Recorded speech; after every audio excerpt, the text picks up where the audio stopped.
आपको अपने आजू बाजू ऐसे लोग देखने को मिल जाएंगे जो पब्लिक ट्रांसपोर्ट में या पब्लिक प्लेस में भीड़ भाड़ का फायदा उठाकर लड़की से चिपकने की कोशिश करते हैं। उनके पीछे जाकर सटक के खड़े हो जाएंगे, अपने प्राइवेट पार्ट को ऐसे सटाकर खड़े हो जाएंगे और जैसी लड़की कोई घूर कर ऐसी टेढ़ी नजरों से उनको देखे तो ये बोल के क्या पीछे से धक्का आ रहा है, दूरी बना लेंगे।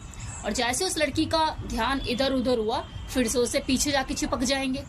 और ये नज़ारा अक्सर आपको देखने को मिल जाता होगा, मैं तो देखती आई हूँ। अपने कॉलेज टाइम में जब बसों में आया जाया करती थी तो इस तरह के नज़ारे देखने को मिलते थे। और अभी भी अगर आप भीड़ भाड़ वाले इलाके में कहीं जाओगे तो इस तरह के कुछ छपरी लोग ये काम करते हुए आपको दिख जाएंगे। दूर से पता लग जाएगा हाँ ये ऐसी गंदी हरकतें कर रहा है। मैं जानती हूँ आज जिस विषय के ऊपर मैं बात कर रही हूँ ये मेरा कोई सेक्सुअल कंटेंट से रिलेटेड टॉपिक नहीं है, लेकिन ऐसा पहली बार नहीं है जो मैं इस तरह के टॉपिक के ऊपर बात कर रही हूँ। अगर आपको पसंद आए तो देखिए, नहीं आता है तो स्क्रॉल करके आगे बढ़ जाइए।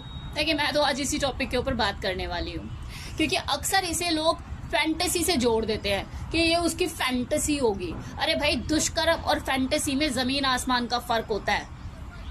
ये फैंटेसी वैंटेसी कुछ नहीं है। विषप्त मानसिकता के लोग होते हैं ऐसे जो ये काम करते हैं। ऐसे कामों को करने में वो पुरुष वो लड़के ज्यादा रुचि रखते हैं जिनकी जो मानसिकता होती है, उनकी जो विचारधारा होती है स्त्रियों के प्रति अच्छी नहीं होती। वो उन्हें बस भोग विलास की वस्तु तक ही समझते हैं, उसी नजरिए से देखते हैं। उनका काम बस ये होता है कि यार इस औरत को जो मुझे दिख रही है इस वक्त, फिर वो चाहे कम उम्र की हो या ज्यादा उम्र की, बस उससे मैं भिड़ जाऊं जाके। ऐसा करने वालों में ज्यादातर वो लोग होते हैं जिनका खुद का शरीर उनका साथ नहीं देता। गलत आदतों में लतों में पड़ने की वजह से उनका जो शरीर है वो खराब हो चुका होता है, लेकिन मन में दबे अरमान तो होते हैं। भीड़ भाड़ वाले इलाके का वो फायदा उठाते हैं, फिर चाहे वो पब्लिक ट्रांसपोर्ट हो या कोई सब्जी मंडी, इस तरह का कोई एरिया हो, बस जाकर लग जाएंगे, फील लेंगे और अपनी दूषित मानसिकता को सुख करने का प्रयास करेंगे। दूसरा पॉइंट, कुछ लड़कों की संगति गलत होती है। उन्होंने ना तो अपने बाप को अपनी माँ का सम्मान करते हुए देखा, ना अपने भाई को अपनी बहन का सम्मान करते हुए देखा, और ना ही अपने दोस्त को किसी लड़की को सही नजर से देखते हुए देखा।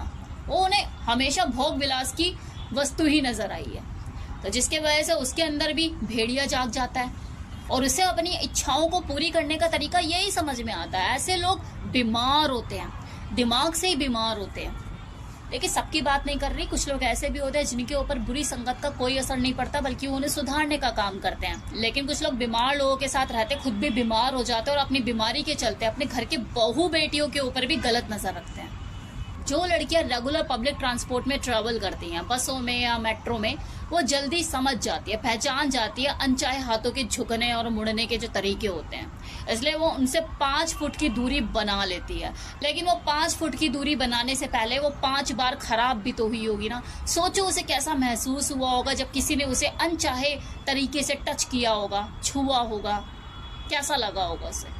आज भले वो आपको कोहनी मारती हुई, टेढ़ी नजरों से ऐसे घूरती हुई नजर आ रही है, लेकिन इससे पहले तो कितनी बार उसने अपने आप को इन चीजों से बचाने की कोशिश की होगी, और तब भी टच इधर उधर लग गया होगा, उसे एम्बैरस फील हुआ होगा या नहीं, कैसा महसूस होता होगा उसे।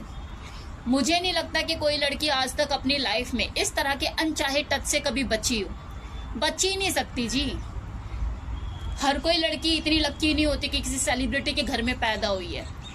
मिडिल क्लास लड़कियों की तो कहानी है, उसे टेढ़ी मेढ़ी नजरों से, गंदे इशारों से, ये टच करना, इधर छूना, ये सब चीजें, इन सब से गुजरना ही पड़ता है। चीजें कल भी थी, आज भी हैं और आगे भी रहेगी, और हर लड़की को इन चीजों से गुजरना होगा। ऐसे ही अनयूजुअल तरीके से टच की जाएगी, छुई जाएगी, कोई भी आएगा छू कर चला जाएगा, इधर उधर हाथ मार के चला जाएगा। और इसके लिए लड़की को भी अपना स्टैंड लेना होगा, कॉलर पकड़ ले तभी। ये कैसे, ये तो करना होगा। जानते हो क्यों नहीं खत्म हो रही है? क्योंकि हम बीमार को खत्म करने में लगे हुए हैं, बीमारी को जड़ से खत्म करने के पीछे काम ही नहीं करते। अरे बीमारी को खत्म कर दो, बीमार पैदा ही नहीं होंगे। कोई लोगों को समझाना होगा कि कोई औरत मांस का टुकड़ा नहीं है कि आप उससे रगड़ लो, चिपक लो और खुद को शांत कर लो। तो सोच है ना, ये जो बीमारी है, जो बीमार मानसिकता है, इसको बदलना होगा। जब तक ये नहीं बदलेगी तब तक ये होता रहेगा। लोग गंदे नहीं होते, गंदी उनकी मानसिकता होती है। सोच बदल डालो, लोग अपने आप बदल जाएंगे।